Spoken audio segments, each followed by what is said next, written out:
Alright, greetings family, this is Bomani Tayamba and we're live on Revolutionary Cam. And I have my wonderful sister here. We've been hanging out in Ethiopia on this wonderful promo tours for us to really big up Ethiopia, really connect our brothers and sisters from the African diaspora to the cradle of civilization, to the pan-African country, an incredible country that has all-black aviation, straight up incredible, and which is what I call real black power. So all you fake pro-blacks out there throwing up your hand talk about black power, and ain't building nothing, and ain't doing certain things to really build to where our people have something. You know, look at Ethiopia and look at the example. 70 years of aviation, 1946 to 2016, and we're in 2017, so that'll literally make it 71 years of aviation. Aviation aspect of just in your own country, having your own, not only your airlines, having your own airports all around the country. You know what I mean? It's you really have to come and step out of America and see the fact that we as a people are doing wonderful things on the African continent. Now, my sister Jennifer, we've been rolling around Ethiopia, 5 days, 5 different cities. Yeah. How's the journey been so far for you as we begin to start closing out in the next few days? Very exciting. You know, it's just life-changing to connect to history and witness what our ancestors built, you know, and what still is a living testament to their greatness and their genius. So it's been amazing. Excellent. And one of the things that we've seen a lot almost every day since we've been in Ethiopia is the historical churches. Now, a lot of times we are taught Christianity and taught about the world of Christians and things like that. But I never hear it talked about from an African's perspective, especially like dealing with Ethiopia. And one of the things that we've seen a lot is a lot of different churches. What have been your experience as far as the history being shared in the church and just to see these huge structures around the country that are historical? Well, again, you know, it just amazing to see these structures and this artwork and this religious culture that has been created and preserved for hundreds of years, and really see how Ethiopians view their religion as their culture. You know, they really take it to heart, and so it's interesting to just see how Black people view religion in a different way. You know, Christianity in a different way. What has been what have been some of the things that really have stand out over the past few days as far as going from city to city? What are some of the things that you see that are in common as you go around the country?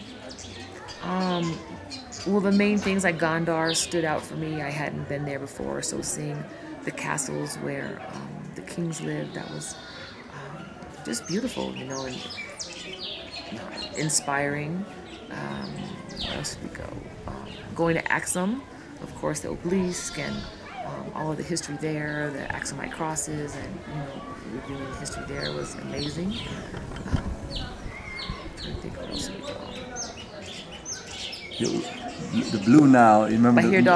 Remember that cruise on Lake Tana, which is one of my favorite parts of the journey, because we had a chance to just really link on the Nile, the Great Nile Valley civilization, and we talking about Lake Tana, lake that flows and connects into the Blue Nile.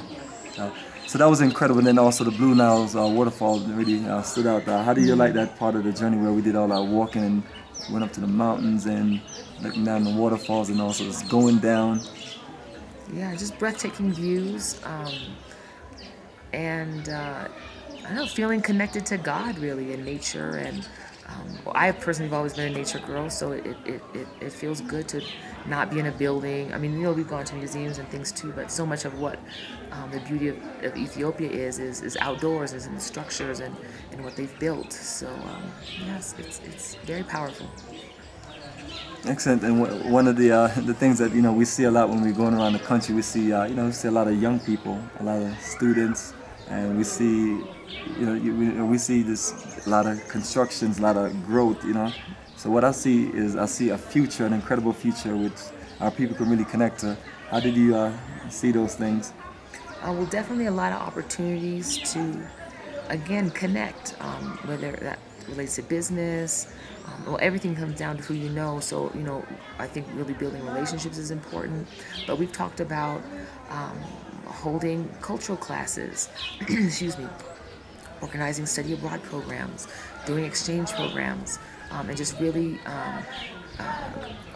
and even traveling, bringing prominent African American leaders and people from the community here to come and return and develop relationships and invest and look at perhaps retiring in a different way. So I think there's a lot of opportunities that we've learned about on this trip. And you provide an excellent guide, the Black Guide to Investing in Africa, which it's a quick read, but it's very informative and just describes how getting land and growing herbs for medicinal purposes or for food, or growing crops, produce that you can dry or can or process to add value, are things that are could be very profitable and could serve the economy here in terms of providing jobs and things like that.